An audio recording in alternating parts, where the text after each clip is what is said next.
quantum strategy, startup and scale-up strategy, the new state aid framework, I just mentioned SAFE. And here again, Denmark's result-oriented mindset will ensure that we continue delivering on this agenda. We know that entrepreneurs struggle to access the risk capital they need, so we need a major push on our European Savings and Investment Union, and this will be one of our shared priorities. Second stumblestone we have in our competitiveness is that we have to drive down the structurally too high energy costs. So we will present plans to upgrade Europe's grid, the storage capacity and interconnections. As you know, these are critical enablers of a successful clean transition, because we produce a lot of energy, but it's difficult at the moment being either to store it properly or to send it where it is needed. And we will work with your presidency to include the 2040 climate targets into European law.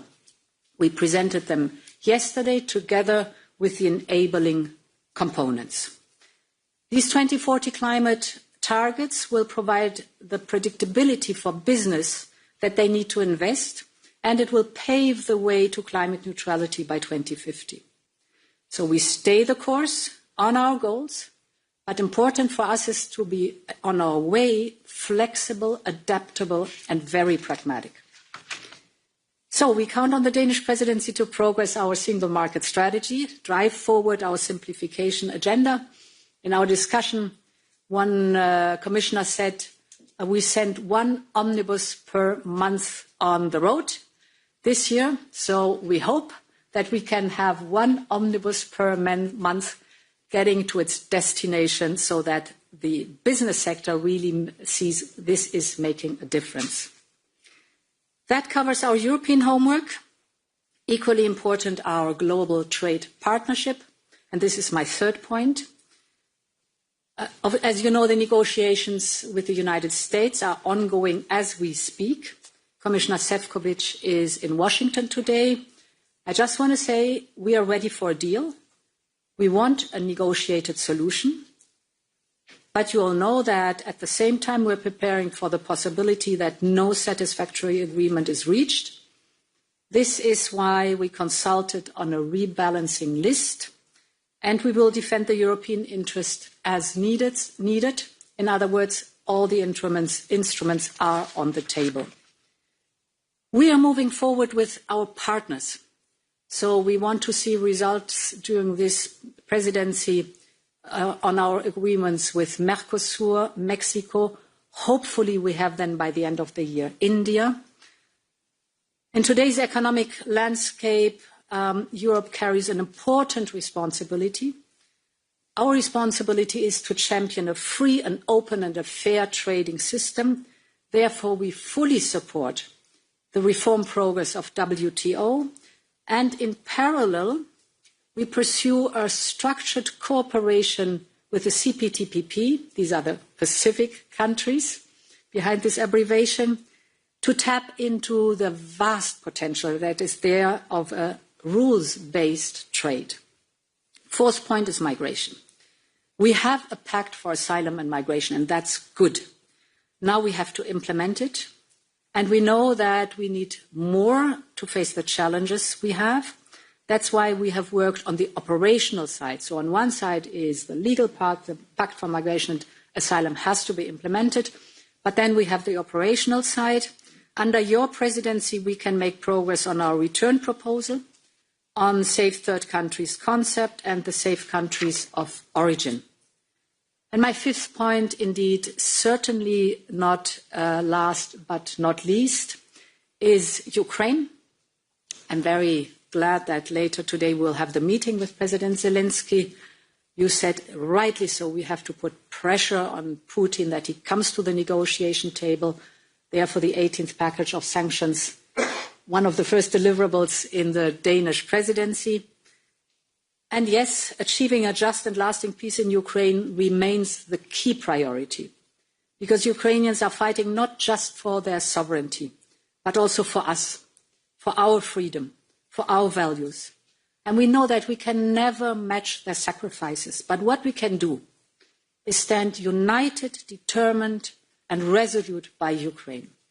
Not just for as long as it takes to secure peace, but to give them the chance, the opportunity to have the country they are dreaming of. And that is a country that masters its own destiny, its own future. A country that is member of the European Union. Thank you very much. Thank you, Madam President. We will now go to questions. The first from the Associated Press, please. Thank you. My name's Lorne Cook, work with the Associated Press in Brussels. You're both very strong supporters of Ukraine. You have President Zelensky here today. What we see is the United States stepping back. The Trump administration hasn't made any new pledges to Ukraine. It's even cutting back on weapons now. Not only that, there's been talk about sanctions, but nothing but talk. So how damaging is that when you lose that partnership? And what can you do now? What is a strong Europe going to do now? You've got frozen assets. Maybe you buy US weapons with European money. What do you have? I can. For us, it's a clear signal or clear message to step up our own support. So ramping up our European defense capacities, not only at the level of the European Union, but at a continental level.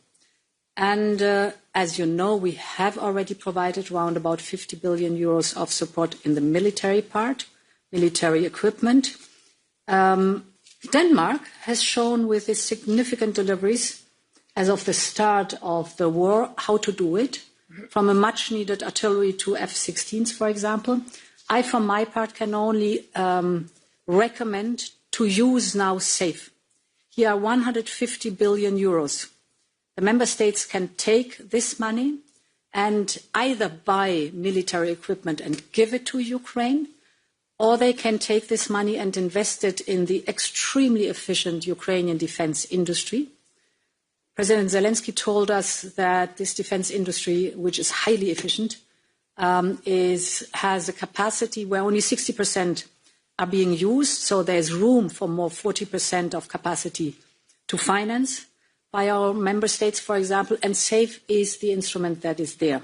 We agreed on it in 71 days. I think this also shows the sense of urgency that is necessary. I totally agree with Ursula, but of course, if US decides not to provide Ukraine with what is needed, it would be a serious setback for Ukraine and for Europe and for NATO. Because as I guess both of us have said already, the war in Ukraine has never only been about Ukraine. This is a war about the future of Europe. And therefore, of course, we will look into the decisions made in Washington. We hope that the partnership, transatlantic, also when it comes to Ukraine, will stay on. It's important for all of us. If there will be any gaps, I think we have to fill them up.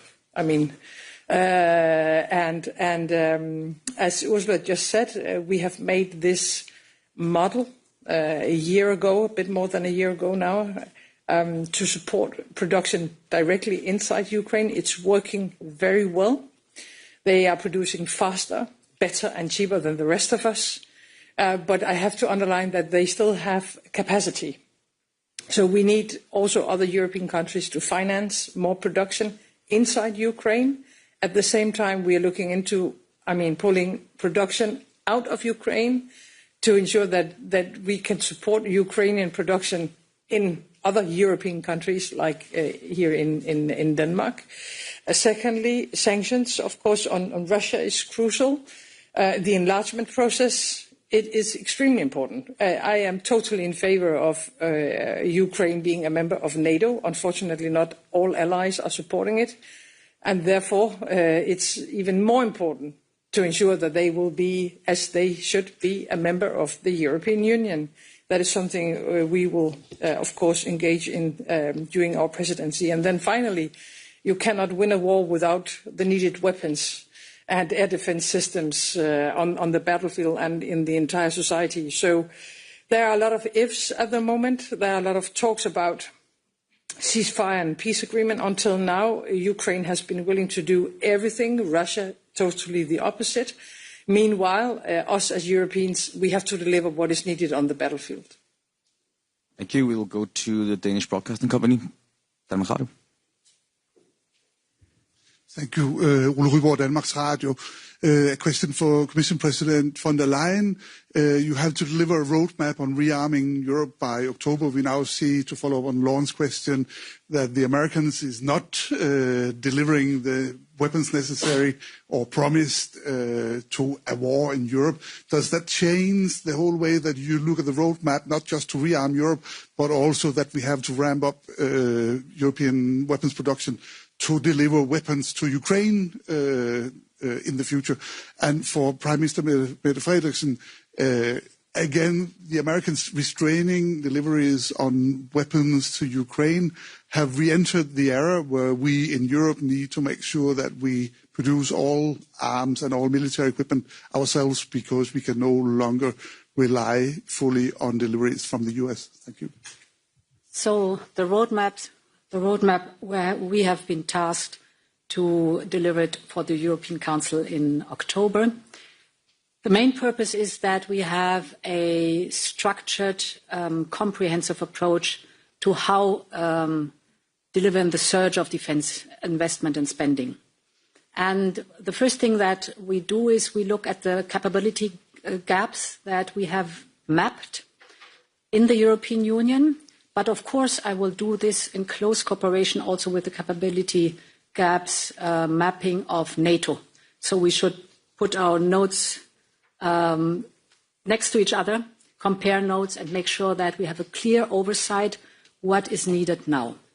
Then the roadmap has the emphasis to be most of all joint procurement. For that, we, the Commission, have enabled the member states to have the financial flexibility. You know, the national escape clause and the safe instrument. And specifically, the safe instrument is for joint procurement. So to match the analysis on the gaps that we have in capabilities, to make sure that we have a common approach also what norms and standards are concerned with NATO. For me, it's very important that we are just very, very much aligned. And to look at the big European projects that should be financed in a joint effort. For example, an air defense shield, or for example, a defense cloud, the whole cyber topic. All these are topics where no member state alone is able to manage it, but together, of course, we are able to do that. And now we have the finances, and the roadmap should describe how we get to this goal. Thank you for that question as well. I think we have to change our mindset. So instead of thinking about, when we are delivering weapons to Ukraine, instead of thinking it as donations, we have to think of it as a part of rearming ourselves. Because right now, it is the army in Ukraine that is protecting Europe. So I don't see it as, I see it totally as interlinked. So bringing weapons or any other systems to Ukraine is a part of defending Europe and in Denmark. Secondly, we really have to ramp up production lines in Europe, not because of what's going on in the US, but because we have to be able to protect ourselves, and you can only protect yourself if you have an industry that is capable of delivering what is needed. And the showcase of all this is actually right now in Ukraine. One of the reasons why they have the success they still have on the battlefield is because of some of the production lines inside Ukraine. So we have to ramp up. I still believe that the transatlantic alliance will be there also in the future. But no matter what will happen in the US, at the European level, we have to take the decision. So we have rearmed ourselves, asking me at the latest by 2030, and a part of that is ramping up our own production capacity. Can I add a point? Sure. Because it's so important what you just said, Mette. And this complements with the fact that we have to work with our European defense industry. We have the strategic dialogue with the defense industry. And out of this strategic dialogue is an action plan and an omnibus that has to be done. So to enable also our European industry to be fit for the purpose. It's a huge task. It's a huge transformation. But this approach combined is important. Thank you. We'll do AFP next.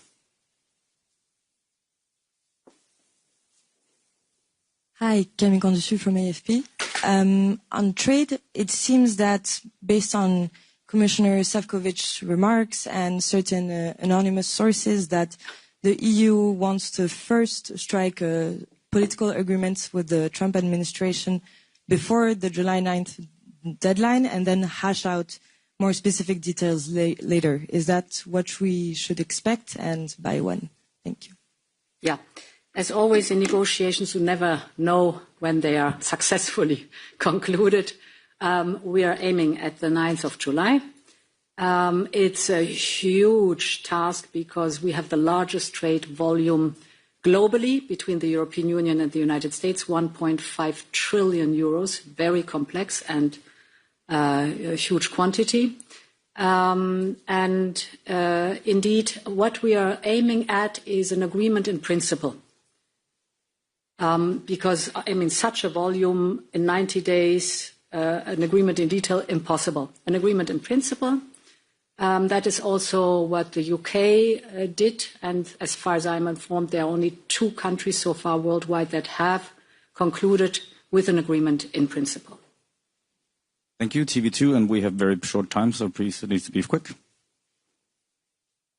Hi, Lisa Hesselund from TV2 Denmark. I would like to ask you both a question for you, Ms. von der Leyen. I would like to ask you, we see both Denmark and the EU being under growing pressure from the US government on trade, on defense, geopolitically, on Greenland. So I would like to ask you, how are you going to assert your interest, the European interest, when Washington, the US government, also sees the Arctic as a point for their very important sphere of influence, and also in the light of them not being afraid of putting pressure on Denmark and on the EU. And for you, Mette Frederiksen, I would like to ask you, you're both standing here, both of you, as very strong proponents, supporters of Ukraine, but what are you concretely going to do to push through with the agenda on Ukraine membership when you know very well that not all EU countries are on the same line and every country can put down a veto during this whole process? So what are you concretely going to do to, make sure that this is not going to end up as an empty pledge? Thanks. So, of course, the Arctic is of growing importance. Always had an importance, but with climate change and all of a sudden waterways that are accessible, it has a completely new, increased importance. Not to speak of the critical raw materials there, not to speak about the fishing opportunities that are there. So, yes, it is absolutely time to focus more on the Arctic. I think what is necessary that we as Europeans develop an Arctic strategy, so a comprehensive approach on how we look at the region, and we could not have a better advisor than Denmark, because this is basically your neighborhood. And therefore, this is one of the regions of crucial importance. Well, can I just finalize with some words on the question about enlargement? Because you're totally right that the majority of the member states in the European Union are on the same page when it comes to enlargement and Ukraine. But there are some challenges in front of us in finding the concrete steps forward. That's some of the things we are going to discuss today. We had a discussion about it last week in the European Council, so I don't have any concrete things for you today, but it's something we are working on. I would like to say that for me it is extremely impressive that a country in a war is able not only to produce better and faster and cheaper than the rest of us when we're talking about, for example, drones, but also on the path to a membership of the European Union, they are able to make reforms and concrete steps forward, even though they are at war. So I think they are doing their part. There are still a lot of decisions that has to be made before, a real membership, but they are really doing a lot of their own homework. Now it's time for Europe to do the same. And then finally, I just wanted to thank you, Ursula, and other good, strong European colleagues for the broad support that we have had in the question about Greenland. So I think for many people in Greenland, but in the entire Kingdom of Denmark, it feels safe when you really can feel that the rest of Europe stands together with you in this strange and difficult situation. Thank you. That will conclude the press conference. Please stay seated until the leaders have exited the building. Thank you.